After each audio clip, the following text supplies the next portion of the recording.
Good morning. Yesterday we talked a little bit about the wonderful story of creation, how God creates the earth to be good and beautiful, how that the earth is a work of art and we are works of art, and God proclaims each day that it is good and that it is very good. And we contrasted that with the Babylonian story of Marduk slaying Tiamat and creating the earth out of her body and using half of her body for the heavens and half for the earth, and then slaying the god Kintu and using the blood of Kintu to create human beings. And we talked about the fact that God uses God's own blood to redeem us rather than using violence to create us or violence to create the world. Today I want us to push that a little bit further. I want us to think about that, because that Babylonian creation myth, although probably nobody on earth believes that anymore, the fact is that has soaked into us. We are a violent people, and we achieve and typically try to achieve the ends we want to achieve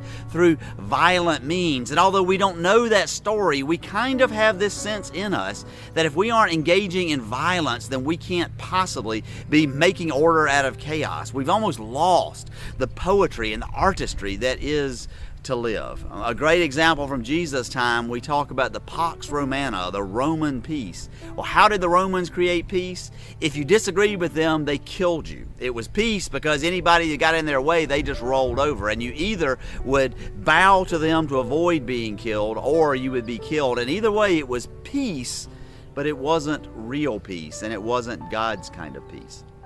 We do that sometimes not literally with violence, but figuratively with violence as well. And it's when we forget our story.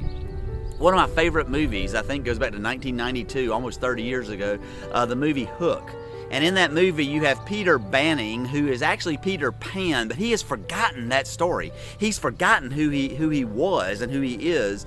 And early in the movie, he goes back to be with Wendy, and he doesn't remember that Wendy and he were in Neverland together. But he goes back to see her, and she asks him who he is and what he does. And I want you to see this little film clip really quickly. Thank you so very much. Well, thank you. Now, there is one rule I insist be obeyed while you are in my house. No growing up. Stop this very instant. And that includes you, Mr. Chairman of the Board, Banning. Sorry, too late, Gran. And what is so terribly important about your terribly important business? Well, you see, when a big company's in trouble, Dad sails in, and if there's any resistance... Well, he's exaggerating. I'm still in the mergers and acquisitions, Any and I'm resistance? dabbling into some land development. Any resistance, and he blows them out of the water. So, Peter, you've become a pirate. So, Peter, you've become a pirate.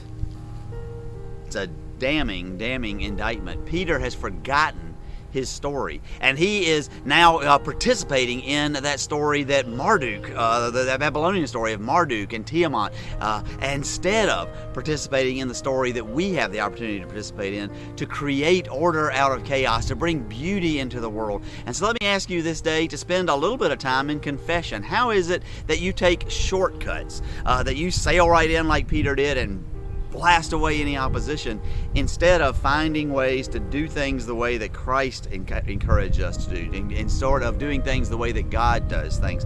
And that is doing things out of love, doing things out of poetry and with artistry, loving your neighbor, praying for those that persecute you. That doesn't seem to make sense, and yet it is beautiful. It is artistic, and it is actually the way of change. It is the way that we participate with God in the continuing creation of the world. And so on this day, confess a little bit and then go out and do something beautiful to help God, to work with God in creating our world.